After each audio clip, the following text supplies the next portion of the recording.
ফরিদপুরের বোয়ালমারীতে উপজেলা ও পৌর বিএনপির উদ্যোগে সাবেক প্রধানমন্ত্রী বেগম খালেদা জিয়ার রোগমুক্তি ও দ্রুত সুস্থতা কামনায় দোয়া মাহফিল অনুষ্ঠিত হয়েছে। বুধবার বিকেলে বোয়ালমারী স্টেডিয়াম মাঠে আয়োজিত এ অনুষ্ঠানে বিএনপি নেতাকর্মী সহ বিভিন্ন শ্রেণী পেশার মানুষ অংশ নেন। দেশ, জাতি এবং অসুস্থ নেত্রীর সুস্থতার জন্য বিশেষ দোয়া করা হয়।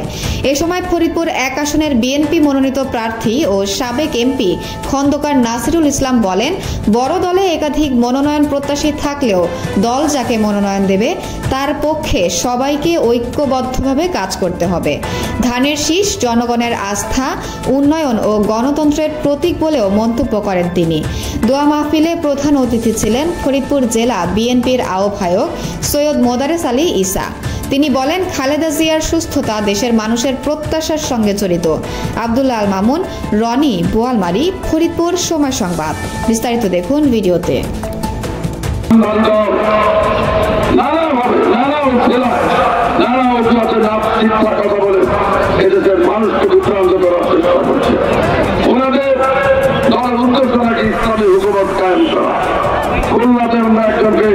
মনোনয়ন দিয়েছেন। কয়েকদিন আগে ফেসবুকে দেখলাম উনি একজন মহিলাকে জড়িয়ে ধরে এই লোকের দ্বারা কি ইসলামী হুকুমত কায়েম সম্ভব? ওনার স্লোগান দিচ্ছেন হরিবল, বল হরিবল, দাড়িপালা টেনে তোল। দাড়িপালা নাকি বেহেশতে যান মার্কা। পবিত্র কোরআন শরীফের কথা কি কোন মার্কায় ভোট দিলে বেহেশতে যান কথা আছে? এরা ভণ্ডামি শুরু করেছে। আপনারা দেখবেন, খেয়াল করে দেখবেন, এদের ৭১ সালে যে চরিত্র কি ছিল। ৭১ সালে কিন্তু ওরা এদেশের স্বাধীনতা চায়নি। ৪৭-এও ওরা কিন্তু পাকিস্তানের স্বাধীনতা চায়নি।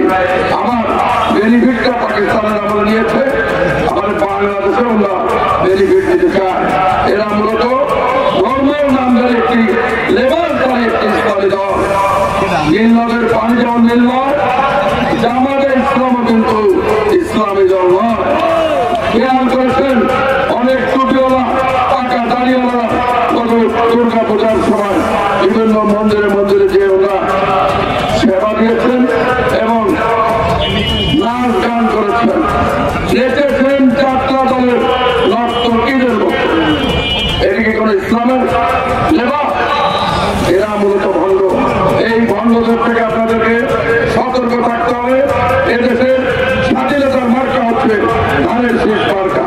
এদেশের সার্বভৌমত্বের মার্কা হচ্ছে ধানের শীষ মার্কা।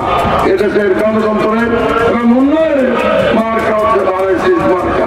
তাই আপনারা দয়া করে ধানের শীষের পক্ষে ঐক্যবদ্ধভাবে কাজ করবেন। আল্লাহর রহমতে আপনাদের কষ্ট এবং দোয়ায় যদি আমি নির্বাচিত হতে পারি, ইনশাআল্লাহ এই বোয়ালমারীর মতো গেলে আলফানা গেছে একটি বৈষম্যহীন